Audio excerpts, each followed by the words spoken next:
आणि आता वेळ झालेल्या दिवसभरातल्या बातम्या सविस्तरपणे जाणून घेण्याची। तर मुख्यमंत्री एकनाथ शिंदे हे पुण्यामध्ये दाखल झालेले आहेत। पुण्यामध्ये मुख्यमंत्र्यांचं जंगी स्वागत करण्यात आलं। शिंदेशाही पगडी घालून सीएमचं स्वागत झालेलं आहे। खासदार गिरीश बापट यांनी त्यांचं स्वागत केलंय। दिल्ली दौऱ्यानंतर ते पुण्यात दाखल झालेले आहेत। सर्वांचं लक्ष होतं ते दिल्ली वारीनंतर पंढरपूरच्या वारीकडे देखील, कारण यंदा मुख्यमंत्री पद स्वीकारल्यानंतर मुख्यमंत्री पदावरती विराजमान झाल्यानंतर पहिल्यांदाच सपत्नीक त्यांच्या हस्ते विठुरायाची पूजा त्या ठिकाणी घडणार आहे। कारण शासकीय महापूजेचं अतिशय महत्त्व असतं। मात्र त्याच पार्श्वभूमीवरती दिल्ली दौरा संपवल्यानंतर पुण्यामध्ये मुख्यमंत्री एकनाथ शिंदे यांचं आगमन झालेलं आहे। त्या ठिकाणी गिरीश बापट यांनी त्यांचं थेटपणे जे आहे ते स्वागत केल्याचे दृश्य आपण पाहिले। दिल्ली दौऱ्यानंतर पुण्यामध्ये दाखल झाल्यानंतर आता ते मार्गस्थ झालेले आहेत ते पंढरपूरच्या दिशेने, कारण शासकीय महापूजा ही अतिशय महत्त्वाची असते। यापूर्वीच दिल्ली दौऱ्यावरती असताना देखील मुख्यमंत्री आणि त्यांच्या पत्नीकडून विठ्ठल रुक्मिणीसाठी छान असं जे आहे ते वस्त्र पाठवण्यात आलेलं आहे। तर दुसरीकडे मात्र दिल्ली दौऱ्यानंतर पुण्यातल्या स्वागतानंतर ते पंढरपूरकडे रवाना झाल्याची या क्षणाची महत्त्वाची बातमी। मुख्यमंत्री पदाची शपथ घेतल्यानंतर पहिल्यांदाच दिल्ली दौऱ्यावरती स्वतः मुख्यमंत्री एकनाथ शिंदे गेलेले होते आणि या दौऱ्यात त्यांनी भाजपच्या सर्व ज्येष्ठ नेत्यांची भेट घेतली। शुक्रवारी रात्री मुख्यमंत्री एकनाथ शिंदे आणि उपमुख्यमंत्री देवेंद्र फडणवीस यांनी केंद्रीय गृहमंत्री अमित शहांची भेट घेतली। त्यानंतर आज सकाळी मुख्यमंत्री आणि उपमुख्यमंत्र्यांनी राष्ट्रपती रामनाथ कोविंद यांची सदिच्छा भेट घेतली आणि त्यानंतर त्यांनी भाजपचे राष्ट्रीय अध्यक्ष जे.पी. नड्डा आणि संरक्षण मंत्री राजनाथ सिंग यांची भेट घेतली आहे। दौऱ्याच्या शेवटी त्यांनी देशाचे पंतप्रधान नरेंद्र मोदींचीही भेट घेतली। या भेटीत त्यांनी मंत्रिमंडळ विस्तारावर चर्चा केल्याची माहिती मिळते।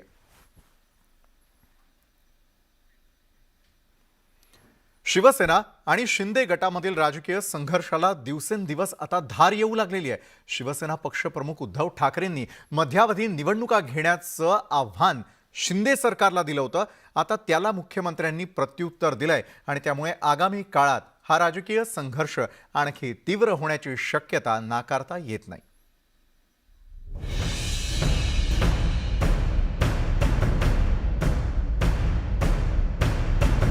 राज्यात सत्तांतरानंतर शिवसेना अधिक आक्रमक झाली आहे। शिंदे गटानं विश्वासघात केल्याचा आरोप शिवसेनेकडून केला जातोय, तर शिंदे गट त्याला बंड मानायला तयार नाही। शिवसेनेनं हिंदुत्वाच्या विचारधारेपासून फारकत घेतल्यामुळेच पक्षातील 40 आमदारांनी हा उठाव केल्याचा दावा शिंदे गटाकडून सतत केला जातोय। शिवसेनेतील ही क्रांती असल्याचं मुख्यमंत्री एकनाथ शिंदे यांनी सांगितलं। आमचं हे बंड नाहीये, ही गद्दारी म्हणतात, ही गद्दारी नाहीये, हा एक क्रांती आहे, पक्षातली एक मोठा उठाव आहे। त्यामुळे हा एक अन्यायाविरुद्धचा उठाव झालेला आहे। शिवसेना आणि शिंदे गटाकडून एकमेकांना आव्हानं प्रतिआव्हानं दिली जात आहेत। शुक्रवारी शिवसेना पक्षप्रमुख उद्धव ठाकरेंनी पुन्हा एकदा बंडखोर आमदारांवर तोफ डागली होती। पक्षातून आमदार फुटून गेले असले तरी शिवसेना संपणार नसल्याचं उद्धव ठाकरेंनी सांगितलं होतं। तसंच पुन्हा एकदा विधानसभेची निवडणूक घेण्याचं आव्हान शिंदे सरकारला दिलं होतं। मी पुन्हा एकदा सांगतो की हे असे खेळ करत बसण्यापेक्षा परत एकदा विधानसभेची निवडणूक घ्या। जर आम्ही चुकलो असू तर लोक परत सांगतो, हे मी मागे बोललोय, जर आम्ही चुकलो असू, भारतीय जनता पक्षाने तेव्हा घात केला म्हणून आम्ही महाविकास आघाडीला जन्म दिला।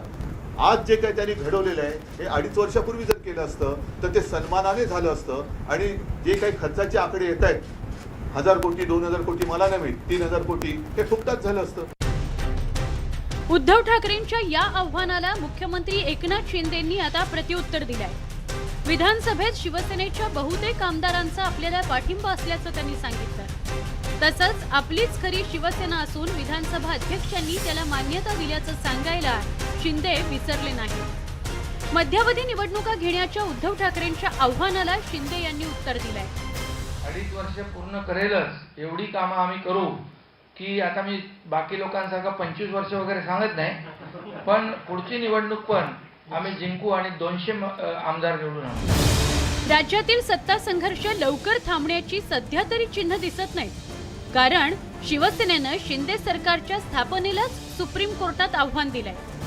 तसंच आमदारांच्या निलंबनाचं प्रकरणही सुप्रीम कोर्टात प्रलंबित आहे। त्यावर सोमवारी सुप्रीम कोर्टात सुनावणी होणार आहे। सोचा ही नहीं है, क्योंकि हम खुद ही शिवसेना पार्टी है। हमारे जितने भी देखिए legislative party, Shiv Sena legislative party करके विधानमंडल में हमको रिकॉग्नाइज किया है। 16 आमदारांच्या निलंबनाचं प्रकरण सुप्रीम कोर्टात असताना राज्यपालांनी विधानसभेचं विशेष अधिवेशन बोलावलं होतं। सुप्रीम कोर्टानं निलंबनाच्या निर्णयाला स्थगिती दिल्यामुळे विधानसभा अध्यक्षांची निवडणूक पार पडली। मात्र आता या सगळ्या प्रक्रियेविरोधात शिवसेनेनं कोर्टात दाद मागितली। त्यामुळे सोमवारी सुप्रीम कोर्टात सुनावणीवर बरंच काही अवलंबून आहे। तसंच शिवसेना विरुद्ध शिंदे संघर्षाला भविष्यात आणखी धार येण्याची शक्यता नाकारता येत नाही। Bureau report, news 18 Lokmat.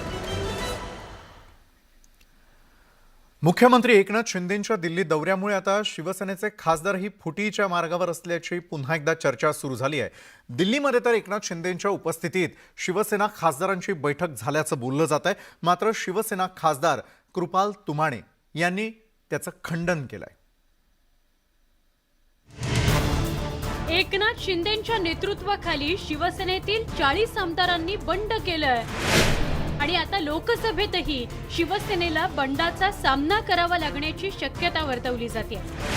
शिवसेनेचे काही खासदार शिंदे गटाच्या संपर्कात असल्याचं बोललं जात आहे। मुख्यमंत्री एकनाथ शिंदे आणि उपमुख्यमंत्री देवेंद्र फडणवीस हे शुक्रवारपासून दिल्ली दौऱ्यावर असून शिवसेनेच्या काही खासदारांसोबत त्यांची गुप्त बैठक झाल्याची राजकीय वर्तुळात चर्चा आहे। डिनर डिप्लोमसीच्या माध्यमातून एकनाथ शिंदे उद्धव ठाकरे यांना पुन्हा एकदा धक्का देण्याच्या तयारीत असल्याचं बोललं जात आहे। कुठले खासदार माझ्या संपर्कात नाही। या कामासाठी मी एक मंत्री, आता मुख्यमंत्री झालोय, त्यामुळे मला भेटीगाठी तर सदीच्या भेटीला येतच असते। खासदारांच्या बैठकी सुरू आहे, आपण दिल्लीत आहात आणि दिल्लीत बैठक, मला कुठली बैठक माहित नाही। शुक्रवारी रात्री शिवसेना खासदार कृपाल तुमाणे यांच्या घरी मुख्यमंत्र्यांच्या उपस्थितीत बैठकी झाल्याचं बोललं जात आहे। मात्र तुमाणे यांनी या वृत्ताचं खंडन केलंय। मी नागपूरला होतो, नागपूरला हो, जर मी नागपूरला होतो तर दिल्लीला ही बैठक कशी होणार माझ्या घरी? या अफवा फैलवण्याचं काम काही लोक करतात आहे। कोणी खासदारने, मी आता खासदारांसोबत संपर्क केला त्यापैकी 6 खासदार हे पंढरपूरला आहेत, 3 खासदार मुंबईला आहेत, नाशिकवाले नाशिकला आहेत। सर्व खासदार आपापल्या ठिकाणी असताना दिल्लीला बैठक होईल कशी? आमदारांच्या बंडापाठोपाठ आता शिवसेनेतील खासदारांमध्येही उठाव होण्याची शक्यता आहे। राष्ट्रपती पदाच्या निवडणुकीवरून शिवसेना खासदारांमध्ये मतभेद असल्याचं समोर आलंय। राष्ट्रपती पदाच्या निवडणुकीत एनडीएच्या उमेदवार द्रौपदी मुर्मू यांना पाठिंबा देण्याची मागणी शिवसेना खासदार राहुल शेवाळेंनी पक्षप्रमुख उद्धव ठाकरेंकडे एका पत्राद्वारे केली आहे।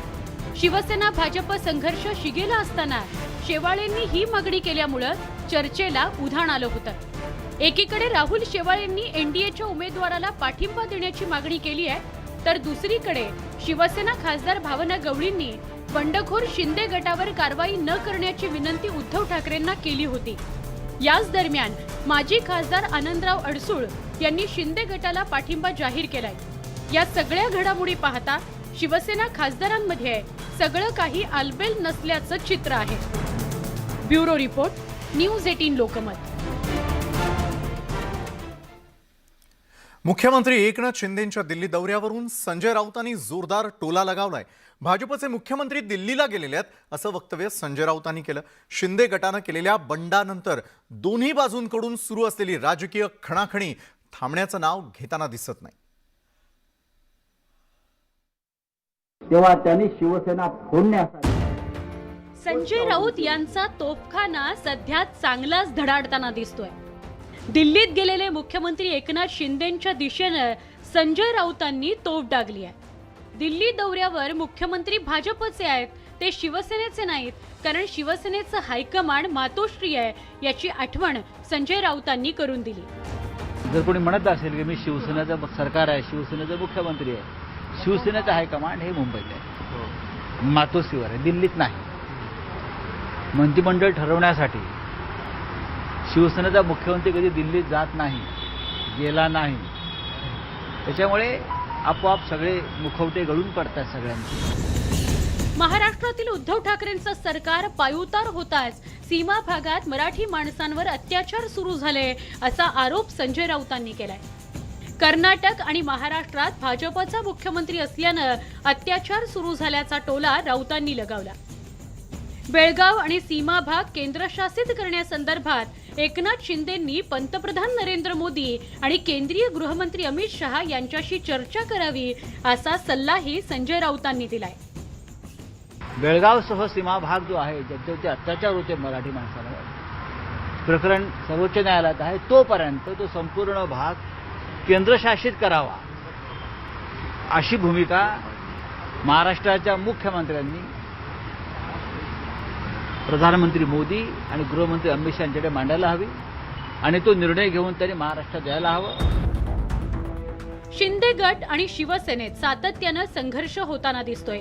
या संघर्षात आता सीमा भागाच्या मुद्द्यावरून पुन्हा राजकारण पेटणार असल्याचं स्पष्ट होत आहे. लक्ष्मण घाटोळसह bureau report, news 18 Lokmat, Nashik. Shinde गटानं शिवसेनेमधून बंड केल्यानंतर शिवसेना नेत्यांकडून जोरदार टीकास्त्र सोडण्यात येत आहे. शिंदे गटावर टीका करताना शिवसेना नेत्यांची जीभ घसरली आहे. मुंबईच्या माजी महापौर किशोरी पेडणेकर आणि संजय राऊतांचा शिंदे गटातील आमदारांवरती टीका करताना भाषा देखील घसरल्याचं दिसून आलं.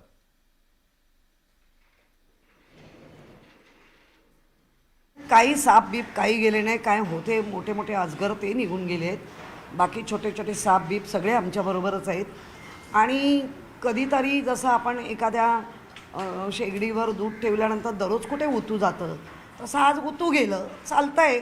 उरलेलं दूध वाचवतोय आम्ही आणि त्या वाचवण्यामध्ये आदित्य ठाकरेंना 100% यश येईल. आणि आदित्य ठाकरे या सगळ्याचे महाराष्ट्राचा एक वेगळा आगळा चेहरा हा उजाळून झळाकून निघणार म्हणजे निघणार. शिवसेना आमच्याच बापाची 50 खोके पसणार नाही.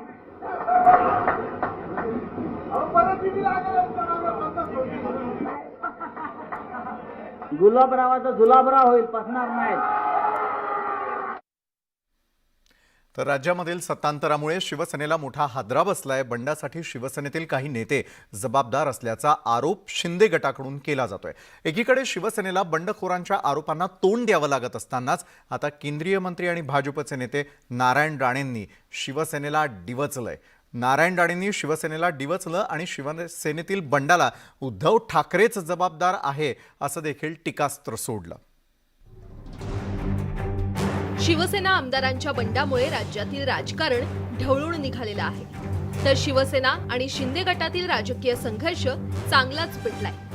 शिंदे गटातील आमदारांकडून उद्धव ठाकरे आणि त्यांच्या जवळच्या नेत्यांना टार्गेट केलं जातंय. एकीकडे शिवसेना विरुद्ध शिंदे गट असा राजकीय सामना सुरू असतानाच आता केंद्रीय मंत्री नारायण राणेंनी देखील शिवसेनेवर टीकास्त्र सोडलंय. शिवसेनेतील आमदारांच्या बंडाला खुद्द शिवसेना पक्षप्रमुख उद्धव ठाकरे आणि युवा सेना नेते आदित्य ठाकरे हे पितापुत्र जबाबदार असल्याची टीका राणे यांनी केली आहे. आमदार स्वतःची सांभाळू शकणार नाही तर मतदार काय सांभाळणार? ही क्षमता उद्धव ठाकरेमध्ये नाही. उद्धव ठाकरेच्या नेतृत्वाखाली शिवसेना परत उभी राहणार नाही. आमदारांच्या बंडामुळे शिवसेनेला मोठा धक्का बसलाय. शिवसेनेतील या फुटीवर देखील राणेंनी भाष्य केलंय. शिवसेनेचं अस्तित्व संपलं असून आता शिवसेना पुन्हा उभी राहणार नाही असा दावाही नारायण राणे यांनी केलेला आहे. खरं तर गेल्या 2.5 वर्षात राज्यातील महाविकास आघाडी सरकार कोसळणार असल्याचं भाकीत भाजपच्या काही नेत्यांकडून केलं जात होतं. त्यामध्ये नारायण राणे देखील मागे नव्हते.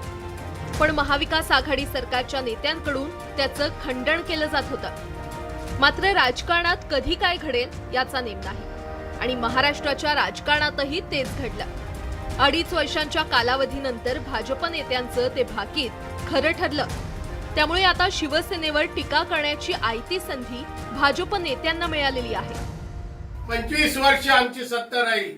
कोण बोलला होता? संजय राऊत. काय झालं शेवटी? हे दोघांची मानसिक स्थिती बरोबर नाहीये. काही बडबडतात. 100च्या वर ताप गेला का अशी माणसं बडबडतात. तसंच आहे. शिवसेना विरुद्ध राणे हा राजकीय संघर्ष काही नवा नाही. गेल्या 17 वर्षात अनेक वेळा त्यांचा सामना झाला. तत्कालीन मुख्यमंत्री उद्धव ठाकरेंविषयी आक्षेपार्ह वक्तव्य केल्याप्रकरणी नारायण राणेंना अटक करण्यात आली होती. त्यावरून शिवसेना विरुद्ध राणे असा रस्त्यावर संघर्ष झडला होता. पण आता शिंदे गटानं वेगळी चूल मांडल्यामुळे याच मुद्द्यावरून नारायण राणेंनी शिवसेनेला डिवचलंय. Bureau report, news 18 Lokmat. ओबीसींच्या राजकीय आरक्षणाबाबत एक महत्त्वाची अपडेट समोर येते. माजी मुख्य सचिव जयंत कुमार बांठिया समितीकडून इम्पिरिकल डेटा राज्य सरकारकडे सादर करण्यात आलेला आहे. बांठिया आयोगाकडून राज्याच्या मुख्य सचिवांकडे इम्पिरिकल डेटा सादर करण्यात आल्याची माहिती सूत्रांनी दिली. लोकसंख्येच्या तुलनेत ओबीसींचं राजकीय मागासलेपण आहे का आणि तसंच आगामी काळात ओबीसींना राजकीय आरक्षण द्यावं की नाही याबाबतची माहिती देण्यासाठी बांठिया आयोगाकडे जबाबदारी दिलेली होती. बांठिया आयोगानं इम्पिरिकल डेटा तयार करून मुख्य सचिवांकडे सादर केलेला आहे. मध्य प्रदेशमध्ये ज्या प्रकारे ओबीसींचं राजकीय आरक्षण संरक्षित झालेलं आहे अगदी तशाच पद्धतीनं महाराष्ट्रात ओबीसींचं आरक्षण संरक्षित होईल अशी आशा व्यक्त केली जाते. तर निवडणुकांमुळे सरकारला नेमके काय काय फायदे होऊ शकतात यावर एक नजर टाकूयात. ओबीसी आरक्षणाचा प्रश्न कोर्टात मांडायला वेळ मिळेल. त्यानंतर ओबीसी आरक्षण मिळवून दिलं याचा फायदा घेता येईल. शिंदे गट आणि ठाकरे यांच्यामधील कायदेशीर लढाईसाठी देखील वेळ मिळेल. शिवसेनेच्या चिन्हाच्या कायदेशीर लढाईसाठी देखील वेळ मिळेल.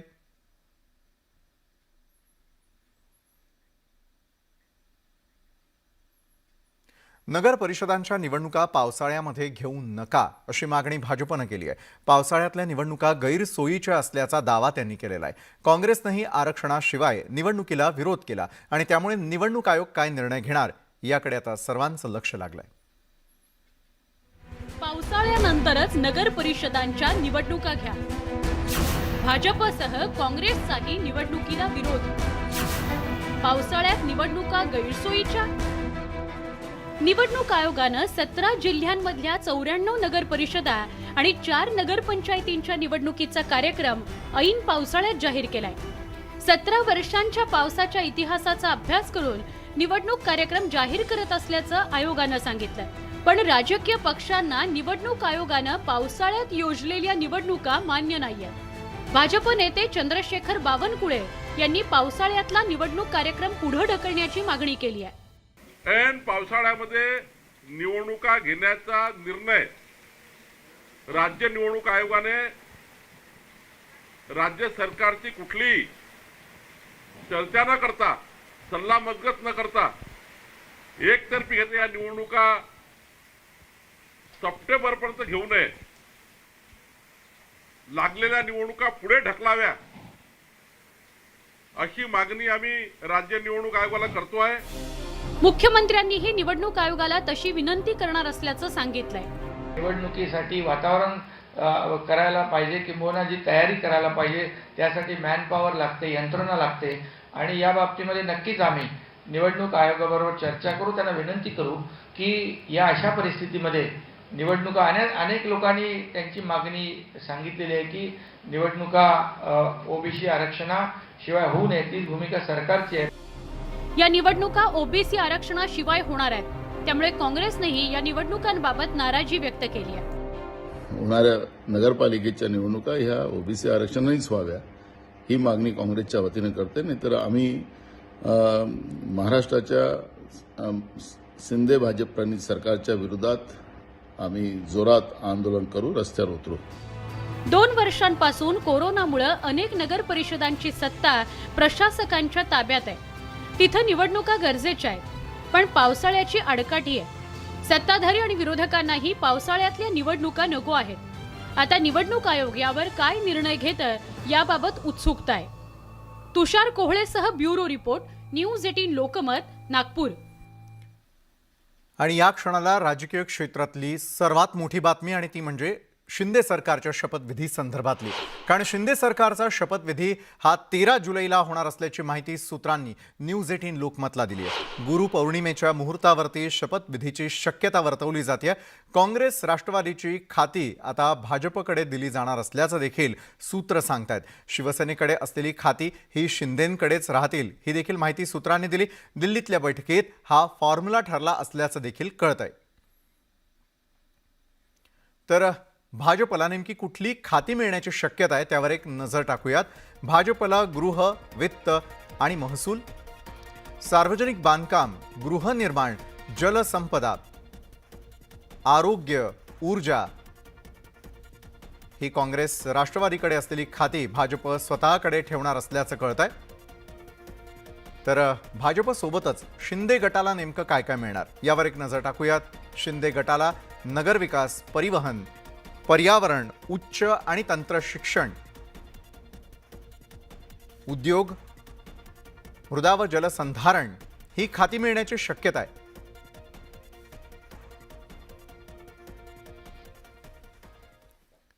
मुख्यमंत्री आणि उपमुख्यमंत्र्यांचा शपथविधी होऊन जवळपास आठवडा उलटून गेला तरी अद्यापही इतर मंत्र्यांचा शपथविधी काही झाला नाहीये. मात्र आता सोमवारनंतर मंत्रिमंडळ विस्ताराच्या हालचालींना वेग येणार आहे. पाहूयात याविषयीचा न्यूज 18 लोकमतचा हा खास रिपोर्ट.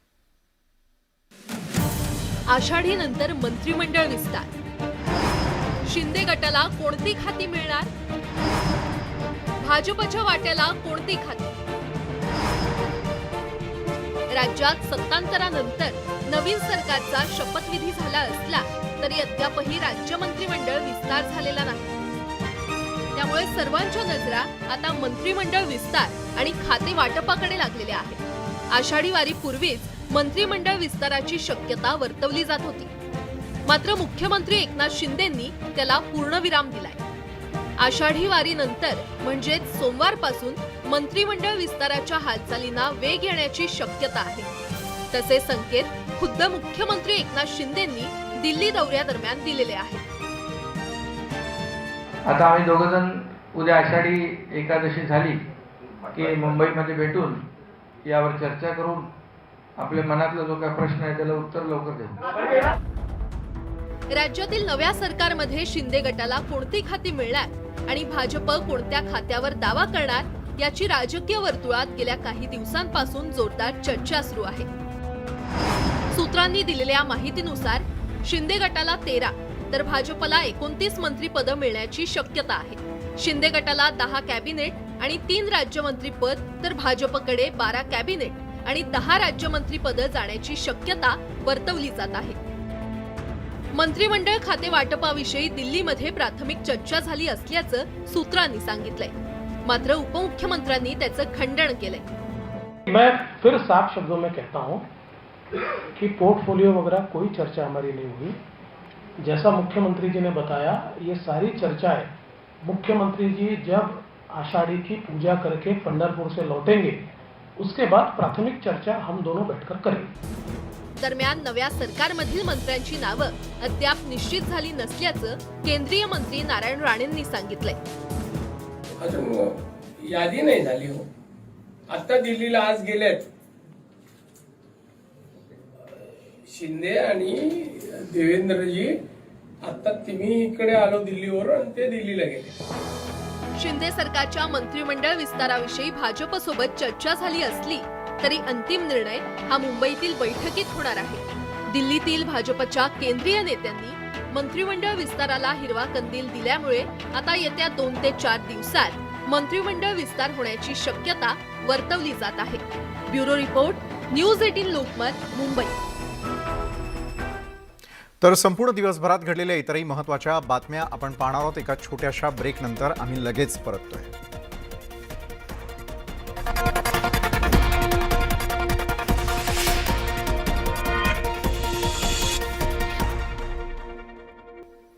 ब्रेकनंतर आपल्या सगळ्यांचं पुन्हा एकदा स्वागत आणि आता पाहणार आहोत दिवसभरातील आणखी काही महत्त्वाच्या बातम्या। मुख्यमंत्री आणि उपमुख्यमंत्र्यांमध्ये धाकधूक असल्यामुळेच मंत्रिमंडळाचा विस्तार पुढे ढकलल्याचा टोला राज्याचे विरोधी पक्षनेते अजित पवारांनी लगावला। माझा नवरा वेशभूषा परिधान करून बाहेर जायचा असं एका नेत्याच्या धर्मपत्नीनं सांगितलं आणि तेच नेते म्हणत होते की यात आमचा काहीही संबंध नाही असा टोला अजित पवारांनी फडणवीसांना लगावला। महाविकास आघाडी सरकारने घेतलेले अनेक निर्णय बदलले आहेत, त्यावर बोलताना सत्तेचा ताम्रपट घेऊन कुणीही आलं नाही, विरोधाला विरोध करण्याची भूमिका नसावी अशी टीकाही अजित पवारांनी केली आहे। एक गोष्ट खरी आहे की त्याच्यामध्ये कुठंतरी आताच्या मुख्यमंत्री उपमुख्यमंत्र्यांच्या मनामध्ये देखील धाकधूक असल्यामुळं त्यांनी स्वतःची शपथ घेतली पण इतरांच्या मंत्रिमंडळाचा विस्तार केला नाही। ते म्हणले 11 तारखेच्या नंतर आम्ही त्याबद्दलचं बाकीचं मंत्रिमंडळाचा विस्तार त्या ठिकाणी करू। एक वर्षभर काही लोक कामं करत होती, त्यांनी किती सांगितलं तर एका नेत्याच्या धर्मपत्नीनंच सांगितलं की माझा नवरा रात्री वेशभूषा बदलून अनेकदा इतरांना भेटायला जायचे। हे मी सांगितलं नाहीये, हे एका महत्वाच्या नेत्याच्या धर्मपत्नीनं सांगितलं।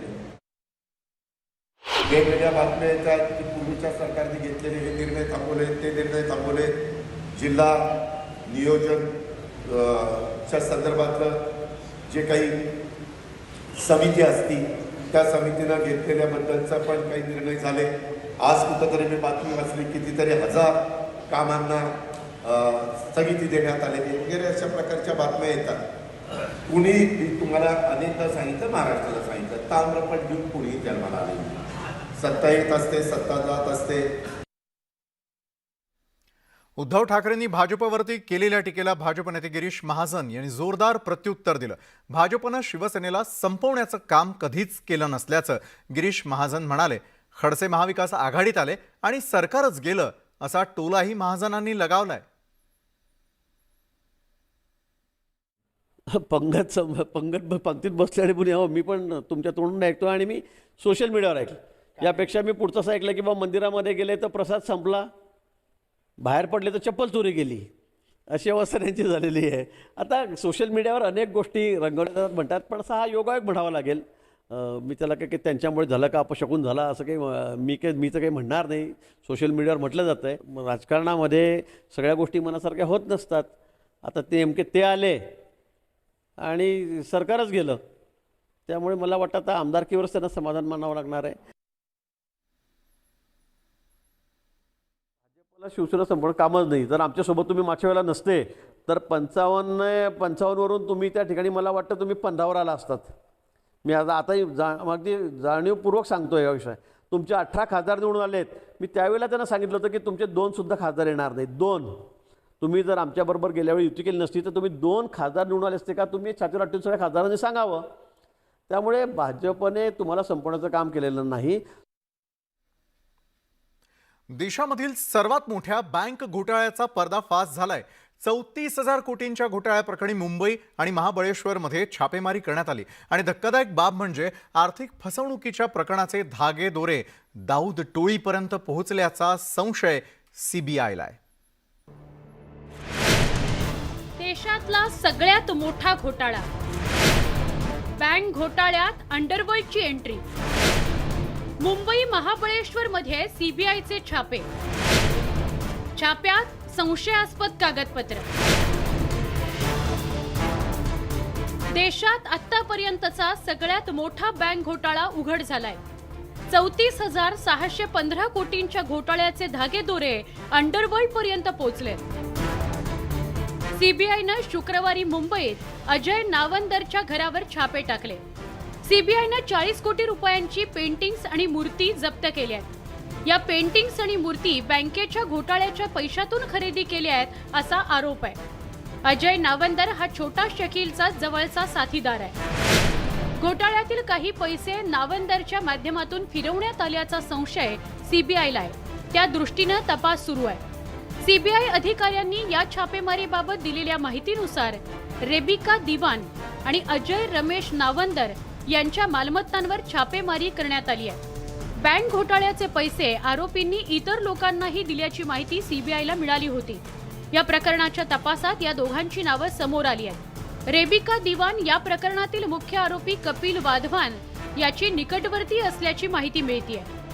या संपूर्ण बँकिंग व्यवस्थेमध्ये याच्या कर्ज बुडव्यांमुळे बँकांचा तोटा होतो, ठेवीदारांचा पैसा लुटला जातो आणि पर्यायाने देशाला लुबाडलं जातं असा तो प्रश्न आहे. आणि CBI हे प्रकरण अंतिमतः कसं हाताळतं, मुद्दा हा की बँकांच्या पैशाची रिकव्हरी होते किंवा नाही हाही प्रश्न या ठिकाणी मांडला जात नाही आहे. पण नुकसान मात्र लोकांचं होतं, बँकांचं होतं, देशाचं होतं. प्रश्न अतिशय गंभीर आहेत. सीबीआयनं 17 बँकांच्या समूहाला 34,000 कोटी रुपयांची फसवणूक केल्याच्या आरोपांतर्गत 22 जून 2022 रोजी FIR दाखल केला होता आणि या प्रकरणी त्याच दिवशी तब्बल 12 ठिकाणी छापेमारी करण्यात आली होती.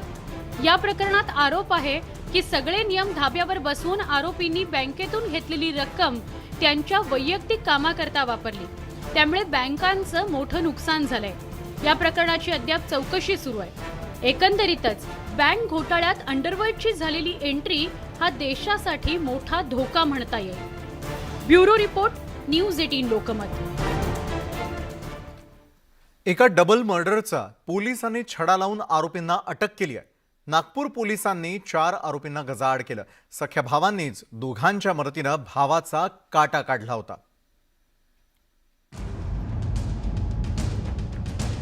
एक महिला आणि पुरुषाची हत्या करून दोघांचे मृतदेह नदीत फेकून देण्यात आले होते. दोघांचेही हातपाय नायलॉनच्या दोरीनं बांधण्यात आले होते. बुटीबोरी पोलीस आणि नागपूर ग्रामीण गुन्हे शाखेनं तपास करून आरोपींना गजाआड केलंय. उत्तम बोडखे आणि सविता परमार हे दोघे एकत्र राहत होते. मात्र त्यामुळे कुटुंबाची बदनामी होऊन उत्तमच्या भावांची लग्न होत नव्हती. सविताला सोडून देण्याबद्दल सांगूनही उत्तम हा भावांचं ऐकत नव्हता. त्यामुळे शेतीचा जुना वाद सोडवण्याच्या बहाण्यानं उत्तमला गावात बोलवण्यात आलं. उत्तम सविताला घेऊन गावात आला. त्यानंतर राहुल बोडखे आणि खुशाल बोडखे या भावांनी विजय बोडखे आणि आकाश राऊत यांच्या मदतीनं दोघांना मारून वेणा नदीत फेकलं होतं. पोलिसांनी वेगानं तपासाची चक्र फिरवून आरोपींना अटक केली आहे. बुटीबोरी पोलीस स्टेशन तसेच स्थानिक गुन्हे शाखा यांच्या मदतीनं तपास करण्यात आला. सगळ्यात पहिलं त्यामध्ये त्यांची आयडेंटिफिकेशन म्हणजे बॉडीची ओळख पटणं महत्त्वाचं होतं. तपासातील आमच्या अधिकारी आणि कर्मचाऱ्यांनी जास्तीत जास्त समाज माध्यमावरती म्हणजे विशेष करून पत्रकार किंवा आमचे पोलीस पाटील यांच्या विविध ग्रुपवरती आम्ही ती माहिती प्रसारित केलेली होती. समाजातील प्रतिष्ठा धुळीला मिळाली असा समज करून भावांनी आपल्याच भावाला आणि त्याच्या प्रेयसीला संपवलं. खोट्या प्रतिष्ठेपायी उत्तम बोडखे आणि सविता परमार या दोघांना नाहक जीव गमवावा लागलाय. तुषार कोहळे, न्यूज 18 लोकमत, नागपूर. भरपाईसाठी मालमत्ता जप्त केल्याचं तुम्ही ऐकलं असेल, मात्र भरपाईसाठी चक्क एसटीच जप्त केल्याची धक्कादायक घटना घडली आहे. अपघातातील जखमीला नुकसान भरपाई देण्यास टाळाटाळ केल्याप्रकरणी सांगली कोर्टानं एसटी महामंडळाला हा दणका दिलाय.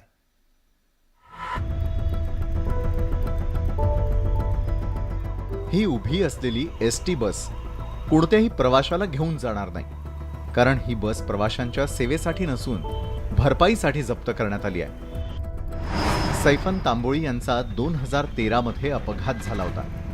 सांगली आगाराच्या MH14 BT 4856 या बसनं दुचाकीला जोरदार धडक दिल्यानं अपघात झाला होता. अपघातात हात निकामी झाल्यानं त्यांनी नुकसान भरपाईसाठी याचिका दाखल केली होती. याच वर्षी कोर्टानं एसटी महामंडळानं तांबोळी यांना नुकसान भरपाई देण्याचे आदेश दिले होते. मात्र टाळाटाळ होत असल्यानं बस जप्त करण्याचे आदेश दिले. तांबोळी यांच्या दुचाकीला ज्या बसनं धडक दिली MH14 BT 4856 ही बस सांगली आगारातून जप्त करण्यात आली. त्याच्यानुसार कोर्टाच्या आदेशानुसार एसटी महामंडळाला मला काही भरपाई द्यायची होती, परंतु वारंवार सांगून देखील एसटी महामंडळाने त्याची पूर्तता न केल्यामुळे कोर्टाच्या आदेशानुसार आज कोर्टाचे कर्मचारी दिलीप आणि आज बाकीचे अधिकारी मिळून त्यांनी एसटी सांगली डेपोची एक एस टी जप्त करण्यात आलेली आहे. त्या वसुली दाव्यामध्ये महामंडळानं पैसे भरण्याची तयारी दाखवलेली नव्हती. त्यामुळं पैसे भरावं म्हणून मेहरबान कोर्टात त्यांची जप्ती एस टी जप्त करण्यासाठी आम्ही अर्ज दिला होता. तो मेहरबान कोर्टात मंजूर झाला आणि त्या अनुषंगानं एस टी जप्त केली आणि एस टी जप्त केल्यानंतर आता ते पैसे भरतील आणि एस टी सोडून घेतील. जप्त करण्यात आलेली एसटी कोर्टाच्या आवारात उभी करण्यात आली आहे. आता कोर्टानं इतका मोठा दणका दिल्यानंतर तरी महामंडळाचा कारभार कधी सुधारणार हा सवाल या निमित्तानं उपस्थित झालाय. आसिफ मुरसल, न्यूज 18 लोकमत, सांगली. मुख्यमंत्र्यांच्या आदेशानंतरही वारकऱ्यांकडून टोल वसुली केली जात होती. मात्र न्यूज 18 लोकमतनं याविषयीचं वृत्त प्रसारित केल्यानंतर प्रशासन खडबडून जागं झालं आणि वारकऱ्यांची टोलमधून सुटका झाली.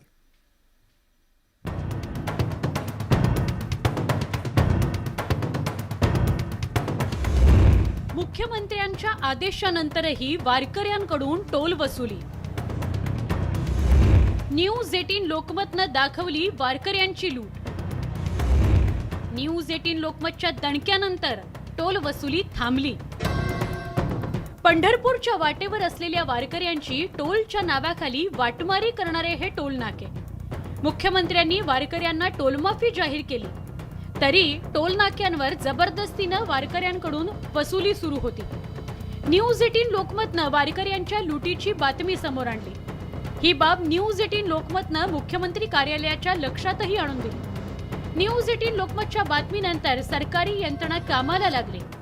टोल अथॉरिटीला टोलमाफीचे तातडीनं आदेश देण्यात आले. त्यानंतर दौंडच्या पाटस टोल नाक्यावर एक विशेष पथक मोफत पास देण्याच्या कामाला लागलाय. 2013 पासून वारी करते. महिन्याची वारी असते. प्रत्येक वेळेस टोल भरून जात असते. परंतु आज पहिलीच वेळ आहे की आज शिंदे सरकार आलेलं आहे, देवेंद्र फडणवीस सरकार हे जे आलेलं आहे आणि यांनी जे आज टोल माफीचा आज मला पास दिलेला आहे आणि त्यामुळे मी आज वारीला चाललेले. खरंच मी त्यांचे शिंदे सरकारचं आभार मानते. खराब रस्त्यांवर होणाऱ्या टोलवसुलीबाबत आधीच सामान्यांमध्ये संताप आहे. त्यात वारकऱ्यांनाही टोलवाले नाडत होते. पण आता न्यूज 18 लोकमतच्या बातमीच्या दणक्यानं वारकऱ्यांचा प्रवास विना टोल होणार आहे. सुमित सोनावणेसह bureau report, news 18 Lokmat, Pune. Ashadhi Ekadashi निमित्तानं लाखो वारकरी पंढरपुरामध्ये दाखल झाले आहेत आणि एकूणच वारकऱ्यांनी अवघी पंढरी दुमदुमली आहे. विठ्ठल नामाचा गजर पंढरपुरामध्ये सुरू आहे. आषाढी एकादशी निमित्तानं पंढरपुरातील विठ्ठल रुक्मिणी मंदिरात आकर्षक रोषणाई करण्यात आलेली आहे.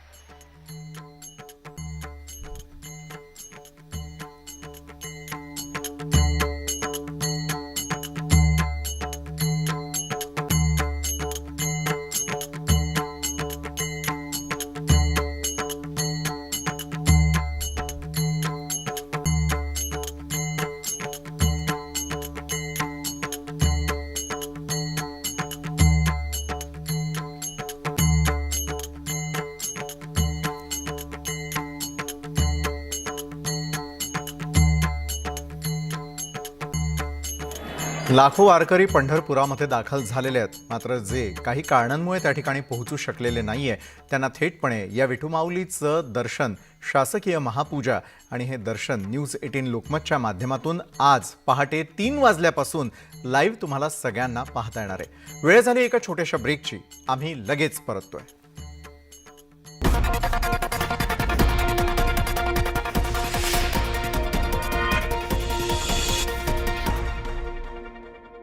अवघे गरजे पंढरपूर, अवघे गरजे पंढरपूर, कानडा राजा पंढरीचा, कानडा राजा पंढरीचा.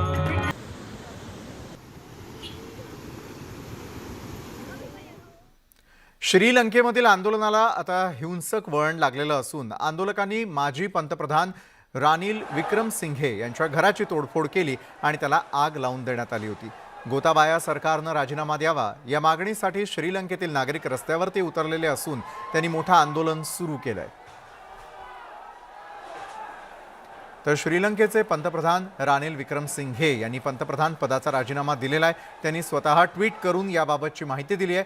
काय म्हणालेत विक्रमसिंघे ट्विटमध्ये पाहूयात. सर्व नागरिकांच्या सुरक्षेसह सर्वपक्षीय सरकारचा मार्ग तयार करण्यासाठी पक्षाच्या नेत्यांची शिफारस आज मी स्वीकारतो आणि पंतप्रधान पदाचा राजीनामा देतो. तर श्रीलंकेच्या राष्ट्रपती भवनाचा आंदोलकांनी ताबा घेतलाय. आंदोलकांनी राष्ट्रपती भवनाला घेराव घातल्यानंतर राष्ट्रपती गोताबाया राजपक्षे यांना पळ काढावा लागला. श्रीलंकेच्या राजधानीमध्ये अराजक निर्माण झालेलं आहे.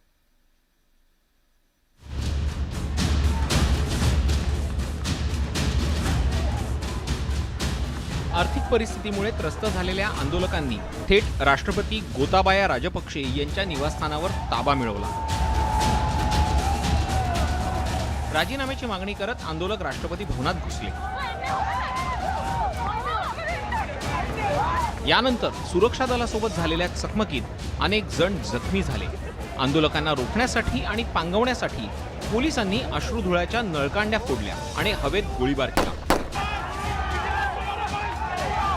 मात्र संतप्त जमाव काही ऐकण्याच्या मनस्थितीत नव्हता. पाण्याचा मारा करून आंदोलकांना रोखण्याचा प्रयत्नही झाला. मात्र तरीही आंदोलकांनी भिंत ओलांडली तर काहींनी मुख्य गेटमधून राष्ट्रपती भवनात प्रवेश केला. सरकारविरोधी घोषणा देत आंदोलक त्वरित किल्ल्यासारख्या इमारतीत घुसले.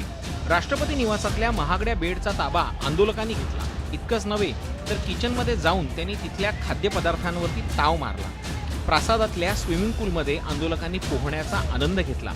सत्तारूढ पक्षाच्या एका खासदाराला आंदोलकांनी बदडूनही काढलं. श्रीलंकेतली आर्थिक परिस्थिती दिवसेंदिवस बिकट होत चालली आहे. यामुळे आंदोलक काहीही ऐकण्याच्या मनस्थितीत नाहीयेत. परिणामी श्रीलंकेला सध्या तरी कोणताही दिलासा मिळण्याची शक्यता नाहीये. Bureau report, news 18 Lokmat. तर श्रीलंकेचा माजी कर्णधार सनथ जयसूर्या आंदोलकांना पाठिंबा देण्यासाठी रस्त्यावरती उतरला. देशातल्या आर्थिक अराजकतेमुळे सनथ जयसूर्या, कुमार संगकारा रस्त्यावरती उतरलेले आहेत. आगामी काळात जयसूर्या राजकारणात येण्याची शक्यता नाकारता येत नाही. पाकिस्तानचा माजी कर्णधार इम्रान खाननं राजकीय पक्ष स्थापन करून थेट पंतप्रधान पदापर्यंत झेप घेतली होती. एकंदरीतच आशियाई देशातील अराजकतेमुळे क्रिकेटपटूंचा प्रवास राजकारणाकडे होताना दिसतोय. तर भारताच्या शेजारील राष्ट्रांमध्ये प्रचंड अराजक माजलेलं आहे. श्रीलंकेमध्ये आंदोलक सैन्याला जुमानत नसल्याची स्थिती निर्माण झाली आहे. अश्रुधूर आणि पाण्याचा मारा केला जात असतानाही आंदोलक मागं हटायला तयार नाहीयेत. अनेक ठिकाणी गोळीबार झाल्यानंतरही आंदोलकांनी जागा सोडली नाही. पाकिस्तानात सरकार बदललं तरी तिथली महागाई कमी झाली नाहीये. पंतप्रधान शहबाज शरीफ महागाई समोर हतबल झाल्यात. तर नेपाळमध्ये पंतप्रधान शेर बहादूर देवबा यांच्यासमोर राजकीय अस्थैर्य संपवण्याचं मोठं आव्हान निर्माण झालंय.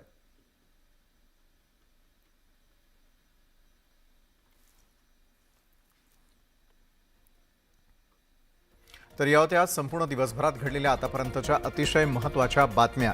मात्र आज पंढरपूरमध्ये अनेक जण दाखल झालेल्या ज्यांना विठू माऊलीचं दर्शन घ्यायचं आहे, कारण निमित्त आहे ते आता आषाढी एकादशीचं. मात्र ज्यांना ते शक्य नाही आहे त्यांच्यासाठी न्यूज 18 लोकमतची टीम तिथले सगळे अपडेट्स आपल्यापर्यंत पोहोचवणार आहे. सगळ्यात आधी महापूजा न्यूज 18 लोकमतच्या माध्यमातून आज पहाटे 3 वाजल्यापासून आमची संपूर्ण टीम आपल्यापर्यंत पोहोचवणार आहे. तर आजच्या दिवसभरातल्या बातम्यांमध्ये वेळ झाली इथंच थांबण्याची. मात्र ताज्या बातम्यांसाठी पाहायला विसरू नका न्यूज 18 लोकमत.